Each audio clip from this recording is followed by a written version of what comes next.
Assalamualaikum warahmatullahi wabarakatuh. Bagaimana kabarnya anak-anak kelas 4 yang Mister sayangi? Mudah-mudahan dalam keadaan sehat walafiat. Baik, hari ini kita belajar sejarah kebudayaan Islam. Kita belajar pada bab pertama. Silahkan kalian buka terlebih dahulu bukunya sambil Mister terangkan. Kalian sambil membuka dan membacanya. Bab pertama yaitu meneladani ketabahan Nabi Muhammad SAW dan para sahabat. Yang pertama bagian A, kisah ketabahan Nabi Muhammad SAW dalam berdakwah. Nabi Muhammad SAW adalah seorang Rasul yang sudah teruji kesabarannya. Sejak kecil, Nabi Muhammad SAW sudah dididik dan bersikap sabar, tabah, lembut dalam setiap menghadapi cobaan yang dihadapinya. Nabi Muhammad SAW sejak lahir sudah ditinggalkan oleh ayah tercinta yaitu Abdullah bin Abdul Muthalib. Kemudian pada usia 6 tahun beliau ditinggalkan oleh ibu tercintanya Siti Aminah. Dan setelah itu beliau diasuh oleh sang kakek yang bernama Abdul Muthalib. Tidak lama kemudian setelah 2 tahun kakeknya mengasuh, kakeknya pun meninggal dunia. Setelah itu beliau pun diasuh oleh pamannya Abdul Muthalib. Pada usia remaja, Nabi Muhammad SAW sudah bekerja sebagai penggembala kambing. Pada saat Nabi Muhammad SAW diangkat menjadi Rasul, kemudian Allah SWT memerintahkannya untuk menyebarkan agama Islam.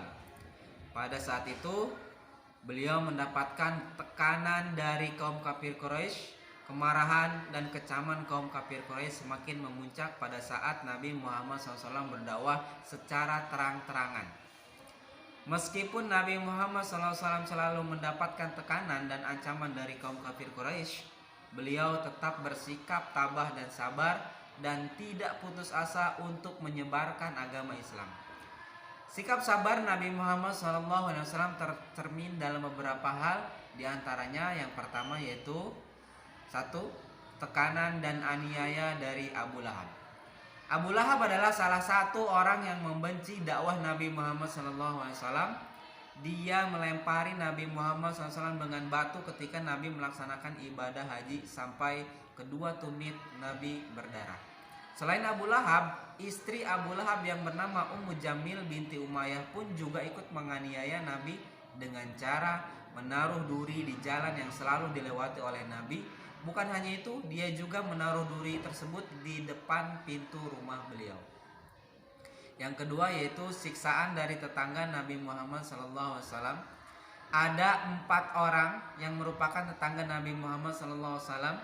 Mereka adalah Al-Hakam bin Abul As bin Umayyah, Uqbah bin Mu'id, Adi bin Hamra, dan Ibnu Ash'ad al-Huzali.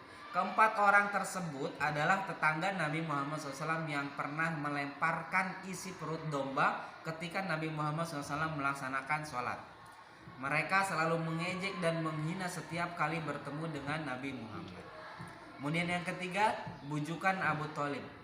Abu Thalib adalah paman Nabi yang selalu mendapatkan tekanan dari kaum kafir Quraisy.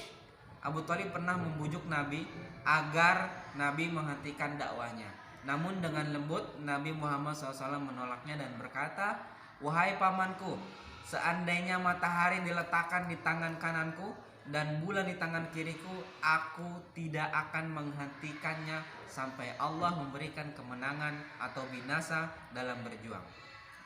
Kemudian yang keempat, bujukan harta, tahta, dan wanita. Pernah suatu saat salah satu utusan dari kaum kafir Quraisy diutus untuk membujuk Nabi Muhammad SAW. Dia adalah Utbah bin Rabi'ah. Ketika itu dia berkata dengan lemah lembut kepada Nabi Muhammad SAW, "Hai Muhammad, bila kamu menginginkan kekayaan, bila kamu menginginkan pangkat yang tinggi, bila kamu menginginkan wanita yang cantik, saya sanggup mengabulkan semua permintaanmu. Asalkan dengan satu syarat, kamu harus menghentikan dakwahmu." Kemudian Nabi pun dengan tegasnya menolak semua yang ditawarkan oleh kepada Nabi Muhammad. Kemudian yang kelima, kekejaman Abu Jahal. Abu Jahal adalah salah satu musuh salah satu musuh umat Islam yang paling kejam. Dia selalu menghalangi orang-orang yang hendak masuk Islam dengan cara menakut-nakuti, menghina, memujuk, bahkan menyiksa orang yang hendak masuk Islam. Pada suatu ketika Nabi Muhammad SAW sedang melaksanakan sholat di dekat Ka'bah. Abu Jahal membawa batu besar dan hendak melempar batu tersebut kepada Nabi yang sedang sholat. Tetapi tiba-tiba Abu Jahal melihat seekor unta besar yang hendak menerjangnya. Abu Jahal lari dengan penuh rasa takut. Itu adalah pertolongan dari Allah Subhanahu wa taala. Kemudian yang keenam, sabar dan tabah menghadapi cemoohan, fitnah, dan ejekan. Kaum kafir Quraisy tidak henti-hentinya mengejek Nabi, menghina, mencela, dan memfitnah Nabi Muhammad SAW. Tetapi dengan penuh kesabaran dan ketabahan, beliau yakin bahwa Allah Subhanahu wa taala selalu menjaga, membela, bahkan menolongnya. Yang ketujuh, sabar ketika diejek, diolok, dan dituduh yang bukan semestinya. Tekanan dan demi tekanan beliau dapatkan dari orang-orang kafir Quraisy. Bahkan beliau sering diejek dan diolok sebagai orang gila atau orang sinting. Namun sedikit pun Nabi Muhammad SAW tidak pernah terpengaruh semua tuduhan orang-orang kafir Quraisy terhadapnya itu. Namun Nabi Muhammad SAW tetap teguh dan tegar dalam berdakwah menyiarkan agama Islam. Yang terakhir yaitu memaafkan musuh. Suatu ketika salah satu kaum kafir Quraisy yang bernama Suraqah hendak membunuh Nabi Muhammad SAW. Saat Suraqah mengejar Nabi Muhammad SAW dengan menggunakan kuda. Namun pada saat itu Suraqah terjatuh dan terlempar dari kudanya. Ia pun nyaris tewas karena terjatuh dari kudanya tersebut. Tapi Nabi Muhammad SAW pun menolongnya.